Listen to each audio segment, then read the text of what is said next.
Então, vamos embora. A gente disse que ia dar uma ponderação para os últimos períodos para acabar com aquela distorção, né? E aí a gente vai usar um outro método que chama método da média móvel ponderada. Aí você diz, Beth, o método da média móvel pode cair na prova e tem que fazer cálculo? Sim, mas minha gente, é uma continha de mais e dividir. Bem simples, tá? No método da média móvel ponderada, gente, também é uma continha de mais, mas aí tem um detalhe, né? Por exemplo, você tem 2006, 2007, 2008, 2009, 2010. Você quer dar uma ponderação maior nos últimos períodos. Então, você dá uma ponderação de 5 para os últimos, 4, 3, 2, 1, tá certo? Aí, tem um detalhe importante, que às vezes você não é da área de matemática ou da área de exatas, e aí esqueceu. Você vai ter que multiplicar, né, por 1, por 2, por 3, conforme está aqui. E o final, gente, você vai dividir pela soma das ponderações, ou seja, 1 mais 2 mais 3 mais 4 mais 5, tá certo? Pela soma das ponderações. E aí você soma 1 mais 2 a 3, 3 mais 3, 6, 6 mais 4, 10, 10 mais 5, 15. Aí você vai dividir 5.500 por 15. E aí, nesse caso, você vai obter 366, ou seja, você deu uma ponderação maior para os últimos períodos, e no outro exemplo, que você tinha, que deu 300, né? Pode ver o mesmo número, né? 300, agora você tem 366, tá certo? Um detalhe importante que eu queria falar para vocês em prova, que eu vejo às vezes que ele coloca, a CESP coloca isso. Aliás, no passado ela colocava isso, agora nas últimas provas ela nem tem colocado mais. Mas ela coloca uma tabela enorme, né, assim com um bocado de número, e aí lá no enunciado ela diz assim, ó, levando em consideração que devemos dar ponderações maiores para os 3 últimos períodos, né, o valor da média móvel será de... Bom, gente, presta atenção nisso, porque se ele está falando em ponderação para os 3 últimos períodos, você vai esquecer os 2 de cima. Você, Beth, tudo que tiver para cima eu não, ele está falando claramente os 3 últimos. Não perca tempo. Aliás, obedeça o que ele está colocando, porque se você pegar os de cima e colocar ponderação, pode dar errado, né? E outro detalhe importante, sempre comece da ponderação 1, né? Assim, é só um detalhe, né, gente? Por que da ponderação? Porque aí é 4 vezes 1 é 4. Então, já facilita, 2, 5 vezes 2, 10. Você começa com um número mais simples, tá certo? Então, assim, eu acho mais fácil, tá? Você pode, Beth, eu posso multiplicar por 5, 6 e 7? Pode, mas vai complicar, né? Você pegar um número, uma multiplicação grande, para depois fazer uma divisão grande, para depois... Então, assim, eu sempre coloco 1, 2 e 3. Ou vou na ordem, 1, 2, 3, 4, como vocês acharem, dependendo da quantidade de números que eles colocarem ali, tá certo? Mas presta atenção no enunciado, porque eu já vi gente, né, pegar uma tabela dessa, ler ali, a média móvel é D, e não lê direito, que ele pediu os 3 últimos períodos, tá certo? Se ele pedir os 3 últimos períodos, gente, presta atenção que a ponderação tem que ser em cima dos 3 últimos períodos. E descarta o resto, esquece como se não tivesse ali. Aquilo ali é só para poder encher o saco da gente para ser casca de banana, tá certo? Então, se limite a fazer o que ele está te pedindo, tá bom? Bom, então, o método da média móvel ponderada corrige as distorções da média móvel, fechado? Além disso, nós temos um outro método, que é um método muito utilizado para aquelas flutuações sazonais, ou seja, para aquilo que a gente tem em um determinado período um consumo maior, nos outros períodos a gente não tem.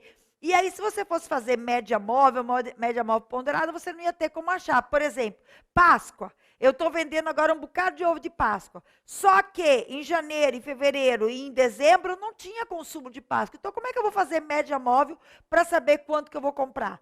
Eu tenho que levar em consideração o quê? A última Páscoa, tá certo? E aí, para levar em consideração a última Páscoa, para saber de quanto foi o consumo e de quanto foi a minha demanda, eu vou usar o método da média móvel ponderada. E esse método da média móvel, método da média móvel ponderada exponencial. Estava faltando alguma coisa, né? O método da média móvel ponderada exponencial. E esse método, ele leva em consideração a previsão do último período e o consumo no último período, que você vai multiplicar por uma constante. Aí você diz assim, Beth, eu não acredito não, que eu vou ter que calcular exponencial. Não, nunca caiu o cálculo disso, nem se preocupe que não vai cair, tá certo? Não é objetivo, isso não é prova de matemática, gente, é prova de administração.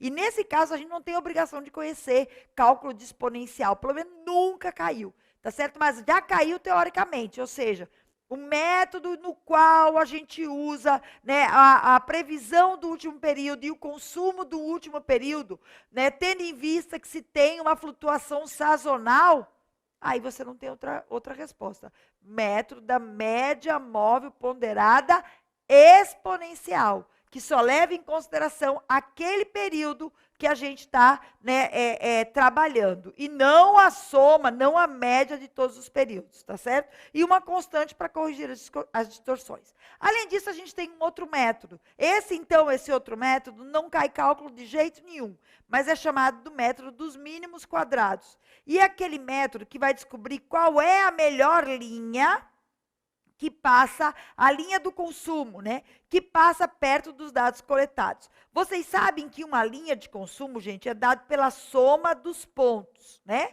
Os pontos. E que formam, na verdade, os pontos formam uma reta. E que formam a linha de consumo, né? Se você não sabia, você aprendeu aqui agora, né? A soma de vários pontos formam uma reta. E a reta, gente, ou a curva, né, a reta ou uma curva, é a curva de consumo. Então, o método dos mínimos quadrados, ele traz uma maior precisão acerca da curva de consumo. É aquela fórmula que a gente aprendeu lá no 2º grau, a fórmula da reta, y igual a x mais b. E aí a gente vai colocar x é igual a y mais b, desculpe.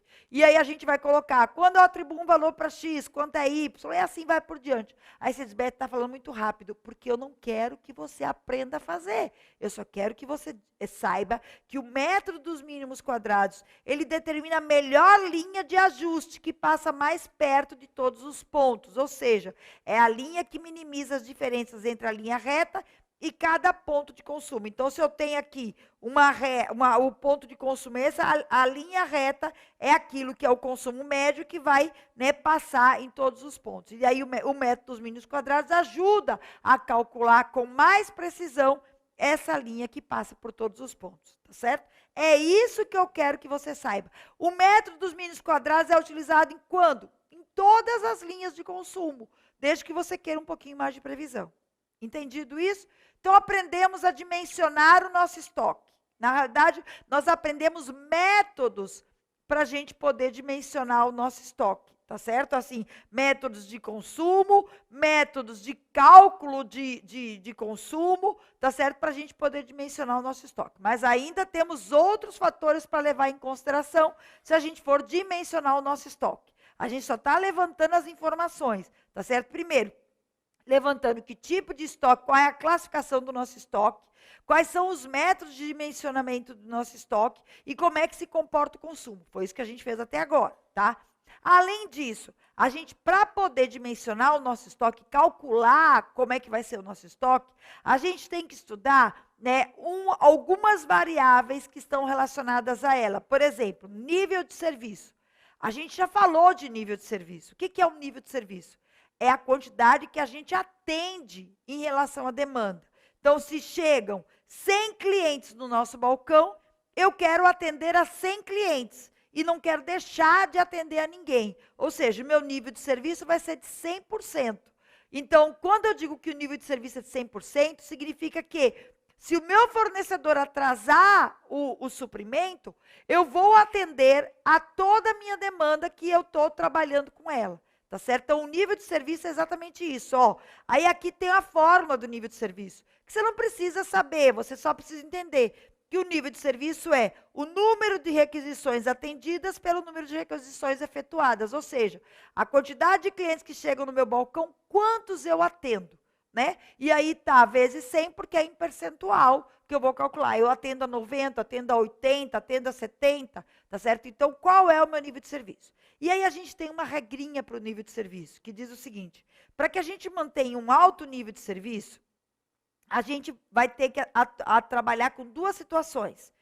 Uma, um alto nível de estoque e a outra com níveis de estoque baixo. Na realidade, isso aqui é para separar, certo? Então, um alto nível de serviço demanda um alto nível de estoque quando a gente não tem um fornecimento muito regular. Vamos dizer assim, eu tenho um produto de demanda contínua, certo? E o meu fornecedor, ele está lá em São Paulo. Nesse caso, o meu fornecedor demora 10 dias para me entregar. Eu tenho que manter um alto estoque para 10 dias. Por quê? Porque se ele atrasar 15, 20, eu tenho que atender o meu nível de serviço. Então, quando eu trabalho com um alto nível de serviço, ou seja, eu quero atender bem aos meus clientes, eu tenho duas situações. Uma na qual eu vou ter que fazer estoque e na outra, quando eu não quiser fazer estoque. Quando é que eu sei, né, se eu vou ter que fazer estoque ou não vou fazer estoque para atender o meu nível de serviço? Eu vou fazer estoque quando o fornecedor tem baixa frequência de entrega, ou que ele está longe, ou porque ele demora muito para entregar, certo? E eu vou ter, vou minimizar os meus níveis de estoque quando o meu fornecedor entregar na quantidade certa, no tempo certo, né, dentro daquilo que eu me propus a fazer. Aí você vai dizer, então, Beth, se ele perguntar na prova que um nível de serviço requer altos estoques, se isso está certo ou está errado. Não necessariamente, isso pode estar errado, porque um nível de serviço pode também demandar baixos estoques. Como é que eu sei? Se o meu fornecedor entrega no prazo, se o meu fornecedor ele entrega com frequência, eu tenho que ter, ou se ele entrega com frequência e entrega no prazo, eu posso ter um baixo nível de estoque. Mas se o meu fornecedor não entrega com frequência, não entrega no prazo, né, e sempre demora, eu tenho que ter alto nível de estoque para manter o nível de serviço. Tá claro isso, gente? Já vi questões também disso, que em prova, um alto nível de serviço requer um alto nível de estoque. Não necessariamente. Pode requerer ou não. Se ele colocasse um alto nível de serviço, pode requerer um alto nível de estoque. Perfeito. Ou então, um alto nível de requerimento pode ter um baixo nível de estoque. Também está perfeito. Ou um alto nível de estoque ou um baixo nível de estoque, qualquer um dos dois, né, pode, né, gerar um alto nível de serviço. Então, não é o estoque que vai gerar um nível de serviço bom. O que vai gerar é o fornecimento daquele estoque, certo? Bom, a gente diz, inclusive, que uma boa gestão de estoque acontece quando você tem um equilíbrio entre o nível de serviço e a disponibilidade de capital, que é mais um outro fator. Ou seja, o nível de serviço está relacionado ao atendimento. Quando você tem um alto nível de estoque, provavelmente você vai ter muito capital preso, certo? Quando você consegue um alto nível de serviço, mas você consegue ter um equilíbrio com o capital que está imobilizado, esse é o ideal, tá certo? Porque é muito fácil você ter, eu quero ter um alto nível de serviço, eu compro um monte de quantidade e deixo lá no meu estoque. E aí eu não estou preocupada se a organização vai estar com dinheiro preso. Porque, gente, estoque é dinheiro imobilizado. É dinheiro, vamos dizer assim, preso, parado, ou não, dependendo do que você compra e da liquidez que você compra aquilo, tá certo? Então, a gente tem que tomar muito cuidado, né? Quando a gente compra muita quantidade de estoque e aquele estoque não tem liquidez, ou seja, você não consegue transformar aquele estoque rapidamente em dinheiro. Então, o grande segredo da administração de materiais não é só manter um alto nível de serviço. Ela tem, quando leva em consideração o nível de serviço, ela tem que também olhar para quanto de recursos ela está imobilizando ali, né? Para que não deixe a organização presa, sem capital de giro e sem liquidez, atendendo ao nível de serviço, tá certo? Então, esse equilíbrio é que é o segredo também do nível de serviço. Então, você tem que prestar muita atenção. Se o teu fornecedor estiver longe, se o teu fornecedor demorar para atender, né, não vale a pena também você comprar um alto estoque e comprometer o capital da organização, o capital de giro da organização, né? Então, você tem que encontrar um equilíbrio. Olha, eu vou fazer uma quantidade de estoque que não comprometa muito o capital da organização. Então, né, só para a gente prestar atenção. Um outro fator que a gente deve levar em consideração, quando a gente fala de nível de serviço também, e quando a gente fala de administração de materiais, é o que a gente chama de giro de estoque. Gente, giro significa liquidez. Significa quantas vezes aquele nosso estoque gira, ou seja, qual é a rotatividade desse estoque. deixa eu só dizer uma coisa para vocês. Quanto mais o giro do estoque, melhor. Ou seja, entra e sai, entra e sai. Gente, estoque que entra e sai fica menos tempo. No cálculo do custo, o tempo é importante. Quanto mais tempo um material fica parado no nosso estoque, gente, maior o custo daquele material. Por quê? Vai ter seguro mais caro, vai ter mão de obra, né, que vai estar relacionada ali para cuidar daquele estoque, tá certo? Vai ter luz, vai ter telefone, vai ter uma série de fatores, né? Além de tudo, vai ter um capital parado com aquele estoque. E mais, né, tem a obsolescência, tem a validade do estoque. Então, quanto mais tempo você ficar com aquele carro parado, com aquele produto parado, né, mais risco você tem de perder aquele estoque. Em razão da obsolescência, em razão da periculosidade, em razão da vulnerabilidade, sei lá. Há vários fatores que podem interferir aí. E aí a gente vai medir o giro de estoque, que é outro segredo. Lembra que a gente começou o curso dizendo que a administração de materiais tinha que levar em consideração o nível de serviço, e o giro de estoque e o custo desse estoque. Ou seja, o giro, não adianta nada você manter um alto nível de serviço, mas o teu estoque não girar muito, né? E aí você vai ficar com o dinheiro parado. E outra coisa, o custo que esse estoque está gerando. Então, você conseguir um alto nível de serviço, normalmente envolve altos custos, né? E aí você tem que levar em consideração para você baixar o custo e ter um giro muito grande. E você consegue baixar quando você tem um giro grande. Então, como é que a gente calcula esse giro? Que a gente chama de rotatividade ou que a gente chama de liquidez, né? A gente calcula o consumo dividido pelo estoque, ou seja, quanto nós estamos consumindo em relação ao nosso estoque, né? Quantas vezes suprimos nosso estoque em determinado período, né? Quantas vezes nós consumimos em relação ao nosso estoque? Quantas vezes gira o nosso estoque? Quantas vezes nós suprimos o nosso estoque em determinado período? Então, quanto que é o giro? Quanto maior esse giro, gente, melhor. Porque significa que menos tempo aquele produto ficou parado e que a gente consegue transformar aquele produto mais rápido em dinheiro, certo? Outro elemento que a gente também tem que levar em consideração é o que a gente chama de antigiro, ou o que a gente chama de taxa de cobertura do estoque. E a taxa de cobertura de estoque mede o tempo, tá certo? Presta atenção. Aqui mede o número de vezes que o nosso estoque gira. E aqui mede o tempo que o nosso estoque cobre o consumo, tá certo? O que significa isso? Vamos imaginar que você tem um consumo de 100 peças por mês e você tem um estoque médio de 1.000.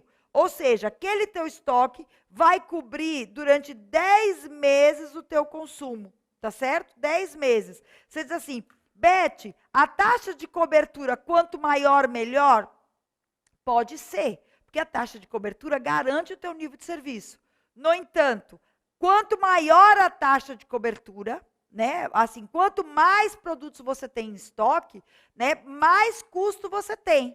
Então, tem que tomar muito cuidado com essa taxa de cobertura, tá certo? Por quê? Porque a taxa de cobertura significa que você tem 1.000 peças no teu estoque que vão ficar paradas durante 10 meses no teu estoque. Vejam que bronca grande a gente tem aí, tá certo? Desculpa. Veja que bronca, né? De novo, Ave Maria, saúde, obrigada, eu sei que você disse, né? Então vamos. E aí, graças a Deus é saúde, né? Não vai ser doença. Bom, e aí quantas vezes a gente está cobrindo nosso estoque? Entendemos isso? Então, vamos lá. Uma coisa é a rotatividade, que é a quantidade de vezes que o nosso estoque gira. Outra coisa é a taxa de cobertura ou antigiro, que significa o tempo que o nosso estoque cobre o nosso consumo. E aí, gente, para calcular isso, eles pedem esse cálculo. É só uma continha de dividir, tá certo? Para calcular isso é exatamente o contrário. Aí vai ser estoque sobre consumo. Como é que você decora isso para não misturar? Gente, rotatividade, consumo sobre estoque. O C vem antes do E. Então, o consumo, eu faço essas relações na minha cabeça. Tá certo? Porque às vezes é tanta informação que a gente tem que criar algumas relações. Isso se chama neurolinguística, tá certo? Aí, para não confundir, tá certo? Vai ver, eu estou dando aula de questões, né? Aí, como é que eu calculo o giro de estoque? Né? Aí eu sei que a fórmula é consumo e estoque. Quem é que vai em cima? aí eu sei que o consumo vem antes do estoque, ou seja, o consumo em cima e o estoque embaixo. O estoque é o estoque total e o consumo é o que está sendo consumido. O antigiro é exatamente o contrário. O estoque vai em cima e o consumo vai embaixo. É simplesmente trocar a ordem da fórmula. Você esqueceu? Não esqueça. Simples assim. O giro é o consumo sobre estoque. C vem antes de E. O antigiro é o contrário. O estoque que vem em cima do consumo. Tá certo? Então, não tem como errar. Aí você diz assim, Beth, que fórmula é essa? Gente, é a mesma coisa. Só que essa fórmula aqui é levando em consideração o custo, ou o custo dos materiais, ou o custo das vendas sobre estoque médio. Como assim, Beth? Porque ali, quando eu falo em consumo médio, eu estou falando de, eu tenho 100 peças dividido por 1.000. Aqui eu estou falando, essas 100 peças custaram R$100. É a mesma coisa. Se em vez de ele te dar a quantidade de peças para saber o giro, ele te der valor monetário, você faz a mesma coisa. Quanto que tem de consumo de valor monetário? Isso aqui, na verdade, é isso aqui, ó. É como se eu dissesse assim, aqui eu tenho 100 peças, o meu consumo é de 100 no estoque de 1.000. Então, a minha rotatividade é de 10%, tá bom? Ó, 10%, tá certo? Não é isso que você calcula? Então, isso é a rotatividade, uma rotatividade de 10%. Se eu falar em termos de custo, ele vai dizer assim, ó, eu tenho um estoque cujo consumo é R$100. E esse estoque vale R$1.000. É a mesma coisa, você vai dividir 100 por 1.000. E aí eu vou ter uma taxa de consumo de 10%. Mesma coisa. Na verdade, eu botei as duas formas para você saber que pode ser em quantidade, que pode ser em valor monetário, tanto faz. O que importa é você dividir o consumo, seja em valor ou seja em quantidade, pelo estoque, seja em valor ou seja em quantidade, tá bom? E o antigiro, como é tempo, né? O tempo que aquele estoque está girando, né? E aí você vai ter uma dimensão de tempo, ou seja, você vai dividir o estoque pelo consumo. Seja em que valor for também, você vai ter aí o que a gente chama de taxa de cobertura. Entendemos giro e antigiro? São outras informações importantes que a administração de materiais vai ter que calcular, tá certo? Que é o nível de serviço, o giro, o antigiro, né? Para que possa produzir resultados econômicos e resultados ótimos, tá certo? E para que possa, inclusive, dimensionar o estoque. Por quê? Porque ela não vai dimensionar, por exemplo, uma quantidade grande de estoque para um produto que tenha pouco giro, né? Por quê? Porque aí ela sabe que não vai vender muito, vai ficar muito tempo com aquilo parado. Tá certo? Então, isso tudo vai ter que estar, relacionado ali quando a gente está pensando em estoque, tá? E aí, agora a gente está pronto para começar a trabalhar a gestão de estoque praticamente. Quer dizer, a rotatividade e a taxa de cobertura já é gestão de estoque. Quando eu calculo a rotatividade, quando eu calculo a taxa de cobertura, eu já estou trabalhando essa gestão, tá certo? Mas agora a gente vai trabalhar um outro item importante do estoque, que a gente chama custo de estoque. Que eu falei demais, eu disse que o estoque é custo. E é verdade, gente, estoque é custo. Por quê? Porque quando a gente fala em custo de estoque, a gente vai falar em custo de armazenagem, né? E a gente vai falar em custo do pedido, tá certo? Então, quando eu faço um pedido de estoque, eu tenho ali embutido a mão de obra para preparar o pedido, eu tenho a mão de obra para preparar o pedido lá no fornecedor, e além disso eu tenho o transporte do fornecedor. Quando eu falo em custo de armazenagem, eu estou levando em consideração o seguro, eu estou levando em consideração o consumo, eu estou levando em consideração o tempo que aquele estoque vai ficar. Então, tudo isso é uma taxa de armazenagem, é um custo de armazenagem que está sendo levado em consideração. Então, quando a gente quiser calcular o custo do nosso estoque, aí a nossa empresa vai ter que calcular o custo do nosso estoque, a gente diz que o custo do estoque é igual ao custo de armazenagem mais o custo do pedido. Aí você diz, Beth, como é o custo de armazenagem? Minha gente, essa fórmula aqui, ó, para mim, é uma das primeiras fórmulas que você vai ter que aprender. E essa aqui tem que estar no coração. Mas é fácil, você vai ver que não tem errada, tá? Aí você diz, Beth, até agora a gente fez alguns cálculos matemáticos, nenhum com fórmula, certo? Conta de mais, que é no caso da média, todo mundo sabe calcular a média. A média móvel ponderada, que você vai colocar uma ponderação, tá certo? Com relação aos mínimos quadrados e a média móvel ponderada exponencial, não tem cálculo, tá certo? Então, não tem também. E agora que a gente está... rotatividade. Não é a primeira, tá certo. Rotatividade é a primeira fórmula. Lembra aí, como é rotatividade? C sobre E. O que é C? Consumo. E é o quê? Estoque. Não errou mais. Vê como a neurolinguística ajuda a gente a acertar. E o antigiro é o contrário. É o E sobre o C, ou seja, estoque total sobre consumo. Tá certo? Então, não tem errado. Essas foram as duas primeiras. Essa também tem que saber no coração. Essa próxima fórmula, que é o custo de armazenagem, também temos que saber, porque o custo de armazenagem é uma das variáveis que são levadas em consideração quando a gente calcula o custo de estoque. E o que é o custo de armazenagem? É a quantidade média vezes o tempo, vezes o preço e vezes o I, que é uma taxa de armazenagem. Você tem isso aí no teu material, tá certo? Aqui eu não tenho. Que é uma taxa de armazenagem que leva em consideração seguro, obsolescência, luz, água, telefone e o resto escambau a 4 que tiver aí, né, certo? Trocentas coisas, como a gente costuma dizer, tá bom? Então, vamos lá. O custo de armazenagem. Aí você está perguntando assim, Beth, e por que esse Q sobre 2? O custo de armazenagem é um custo médio? Exatamente, gente. Por exemplo, essa sala aqui, ela tem um custo para Renato Saraiva. Custo de luz, custo de computador, custo de mão de obra, tá certo? Mas, além disso, ela possui um custo fixo que, independente de ter aula aqui ou não, ele vai pagar. Por exemplo, o custo do aluguel, a luz mínima que vai ter, tá certo? Então, a segurança mínima que leva em consideração. Então, assim, independente dele ter coisas ali dentro ou de não ter estoque ali dentro, ele vai ter um custo, tá certo? E aí, por isso que a gente calcula o custo médio. Porque se essa sala estiver cheia de materiais ou tiver meia, né, ou meio cheia, né, ou pela metade, né, a gente diz também que a gente vai estar com custo ali. Então, a gente diz que o custo é uma quantidade média, não precisa ser o valor absoluto. É uma quantidade média vezes o tempo que aquele estoque está passando ali. O preço, quanto mais caro, maior o custo de armazenagem, porque vai envolver variáveis mais caras. E o I também, que leva em consideração o seguro, como eu disse aqui, e uma série de outras variáveis que estão relacionadas com a taxa de armazenagem. E aí eu quero que você preste muita atenção numa coisa, tá?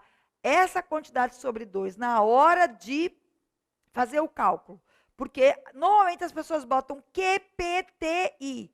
Minha gente, Q sobre 2. E vai ter a resposta na prova. Ou seja, se você multiplicar só pelo Q, vai ter a resposta. Se você botar o Q sobre 2, vai ter a resposta. E outro detalhe muito importante.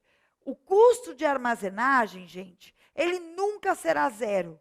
Aí você vai dizer assim, mas Beth, se eu não tiver nada em estoque, se essa sala estiver vazia, não estiver tendo aula nenhuma, minha gente, mesmo assim, existem custos fixos que, mesmo que não tenha quantidade nenhuma, que eu vou pagar. Então, a gente diz que quando não tiver nada no estoque, ou seja, quando o estoque for zero, apesar de matematicamente essa conta vai ficar zero, zero vezes daria zero, a gente diz que o custo de armazenagem será mínimo. Ou seja, matematicamente daria zero, mas claro que na prática não dá. Então, o custo de armazenagem sempre será mínimo, mesmo que o estoque seja zero. Tá bom? E aí, esse é como calcula o custo de armazenagem. Agora, o custo do pedido. O que é o custo do pedido? Entra a mão de obra do pedido, o material utilizado no pedido e os custos indiretos ligados ao pedido. Ou seja, quando a gente fala do custo do pedido, a gente está levando todos os custos indiretos que estão ali colocados, tá certo? Que a gente chama assim que são os custos fixos que a gente tem com aquele pedido, material, documento, etc., todo o material que já está colocado, todo o material para a confecção do pedido, e mais as pessoas que estão ali preparando o pedido. Então, isso é o que a gente leva em consideração quando a gente fala de custo do pedido. Então, o custo do pedido leva em consideração a mão de obra, o material e os custos indiretos que a gente tem na nossa empresa, né? Fora o que a gente vai ter na outra empresa, tá bom? E aí, gente, a gente está pronto para calcular o que a gente chama de lote econômico, que é o que vocês estão vendo aqui. Tá certo? E o que é o lote econômico? Lote econômico é a quantidade econômica que a gente vai comprar, é a quantidade econômica que a gente vai comprar para que não haja aumento do custo de armazenagem, não haja também, né, ou vamos dizer melhor, para que haja um equilíbrio entre o custo de armazenagem e o custo de pedido. Aí você está dizendo assim, Beth, por que um equilíbrio? Deixa eu explicar. Porque quanto mais quantidades você compra, maior o teu custo de armazenagem. É isso? Porque, né, quantidade média vezes P, vezes T, vezes I. Então, quanto mais quantidade, claro que o custo de armazenagem aumenta, certo? Mas, quanto mais quantidades, menor o teu custo de pedido. Por quê? Olha para cá. O teu custo de pedido, você tem a mão de obra. Vamos dizer que o salário das pessoas que trabalham lá seja 1.000, certo? Material, eu gasto 100 de material. De custo indireto, que é luz, telefone, que eu vou ter de todo jeito, eu gasto mais 100. Ou seja, eu tenho um custo de pedido de 1.200. Se eu fizer comprar, digamos, 12 peças, eu vou ter um custo de 100 por cada peça. Se eu comprar 120 peças, eu vou ter um custo de 10. Ou seja, quanto mais quantidades de peça eu comprar, menor o custo do pedido. Quanto mais quantidade de peça eu comprar, maior o custo de armazenagem. Então, a gente tem que tomar muito cuidado para a gente ter um equilíbrio aqui. E o que é o equilíbrio? É o lote econômico de compras, que a gente vai dizer que é a quantidade ótima ou a quantidade econômica, que a gente compra que consegue equilibrar o custo de armazenagem com o custo de pedido. E aí, quando a gente fala disso, a gente usa uma fórmula matemática, que a gente vai dizer que é o quê? Que é a mesma coisa que o lote econômico, e aí é outra fórmula matemática, que pega a raiz quadrada e diz que você vai multiplicar 2 vezes o custo do pedido, vezes o consumo, dividido pelo I. Quando este I for em percentual, você multiplica ainda pelo preço, tá certo? Para acabar com o percentual. Aí você diz, Beth, agora eu me ferrei. Raiz quadrada, gente, raramente, dificilmente, eles colocam esse cálculo.